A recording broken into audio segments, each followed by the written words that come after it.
Welcome to Global Tax Talk. I'm Will Morris, and I'm here in Accra, Ghana for our Africa Tax Policy Roundtable.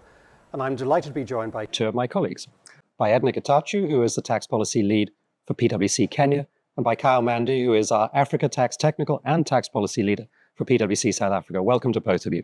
Thank you very much, Will. Good. Edna, so I'm going to start with you. The question will then come to you, Kyle. So how are African countries building robust tax systems to help lay a foundation both for needed revenues as well as for sustainable economic growth? And does Pillar 2 have any part to play in that? So Will, allow me to just set the scene. Most African countries have significant fiscal deficits. So in the recent past, what the African governments have done is to take in measures to increase the revenue collection. Some of the measures that come to mind are introduction of new taxes. A lot of African countries have introduced very many new taxes. Examples would be the DSTs. We also have indirect taxes and many other taxes.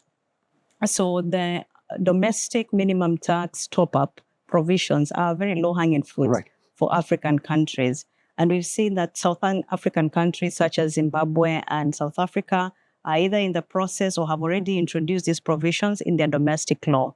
So it's a matter of time before other African countries follow suit. And maybe just one more measure that the African countries have taken is leveraging technology. So through technology, we have been able to have e-filing of tax returns. We also have electronic payments, and some countries have gone a step further. So instead of making tax payments once a month, some of them are collecting taxes on a real-time or near real-time basis. We are also trying to expand the tax base through electronic invoicing. And one final one is around how the revenue authorities interacting with this technology. So the revenue authorities are becoming a little sophisticated and are using technology in some countries to profile taxpayers and determine which taxpayers are going to be subjected to audit. So technology is a good thing. There are upfront costs, obviously, for the revenue authorities, but I think the bigger challenge is a cultural change for the taxpayers. And this, the revenue authorities have to take into consideration. Great. Thank you very much, Edna. And Kyle, what's your take on this? Well, the first thing that we need to recognize and realize is that Africa is not uniform. Right. You've got a wide range of different tax systems, different levels of taxation and tax mixes across the African countries. The one thing they do have in common is a need to raise revenues, as Edna was alluding to. What's important, and we're starting to see this, is that they take ownership of that and become owners of their own destinies, if you like, insofar as that's concerned. So they cannot rely solely on the likes of what's happening at the OECD, around Pillar 2, and other initiatives for that matter on the international tax scene. So we are starting to see it, and it's encouraging that there are countries like Ghana and Nigeria are starting to look at their own tax systems, looking to reform those tax systems, to generate revenues, to see how they can encourage investment and growth. That is starting to happen, and it's a very positive development. There's lots to look at in terms of questions around, are those tax systems fit for purpose? Mm-hmm. Are they sufficiently broad-based? Are there incentives that should not be in place? Are there additional taxes that should be brought in? Can they broaden their bases? So that's encouraging. Pillar 2, does it have a role to play? I think it does, but it's going to vary from country to country once again because they are disparate and they're not all the same.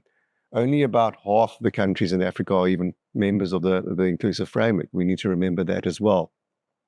Will others come on board? Possibly, but they need to consider their own circumstances as to whether or not Pillar 2 is going to make sense to them. For the most part, qualified domestic minimum tax, top-up taxes may make sense, but it comes with its own complexities as well, and costs to actually implement it, not only to the administrations, but also to the taxpayers in those jurisdictions as well. So each country is going to ultimately have to make its own decisions based on its own facts and circumstances. And this sounds very much like we're giving tax advice, doesn't it? But that's the fact of the matter. They're going to have to make up their own minds based on their own particular circumstances as to what makes sense in terms of their tax systems, their economies, and so on.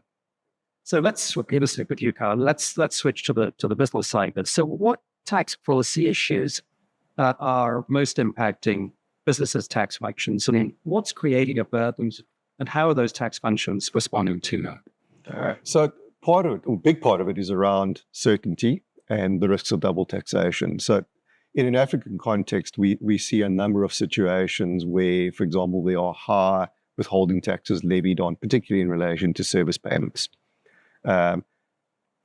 Anything ranging from 10% up to 20% withholding tax on management services that might only have margins of, if you're lucky, 10% associated with them. And that leads to double taxation, makes it uneconomical for many multinationals in terms of actually being able to operate in those countries. But they're forced to, one, to charge those sorts of fees because of transfer pricing rules, and two, then they have to suffer the consequences of the high withholding taxes. In an arm's length typical scenario, it wouldn't even make sense to actually enter into those transactions, but they're forced to do so. On top of that, then when you have third parties involved, that creates costs to companies operating in those jurisdictions, because ultimately those costs very often, if not usually, end up being passed back on to the companies operating in those territories as well. That obviously has an economic cost associated with it and a dead weight loss associated with it as well. We also see the attempts to, and understandably so in many senses, to levy taxation on capital gains, indirect disposals, either through long-arm type CGT rules, or changing control rules in terms of whether the taxes are levied at a local company level. Many are, again, very often creating double taxation and really creating significant distortions in the system. Right. Thanks very much, Carl. So now, what are you seeing that you Yeah, so just picking up from where Kyle left, he talked about certainty. Businesses are looking for certainty when they make their investments in Africa.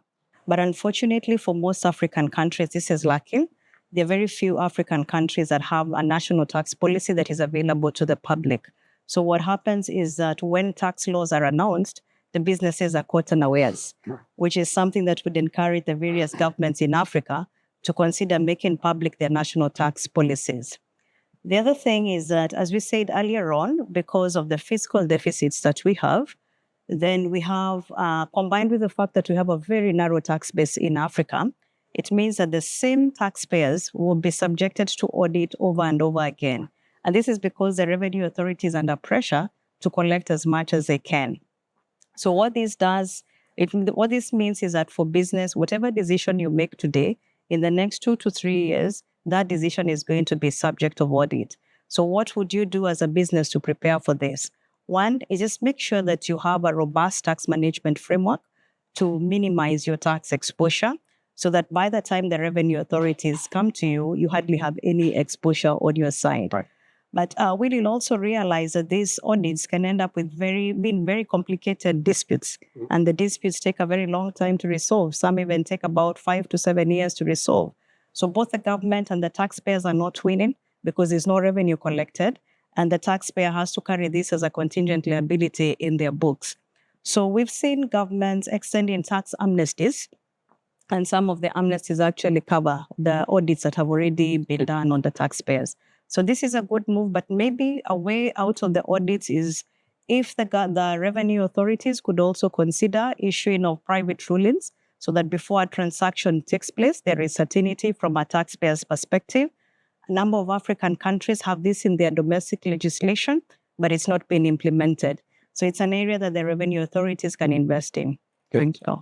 Well, look, thank you both so much. Those are great insights. Hopefully, as the years pass, we'll see progress in a number of those areas. So again, thank you very much. And thank you for joining us on Global Tax Talk, and tune in again so that you stay global tax ready.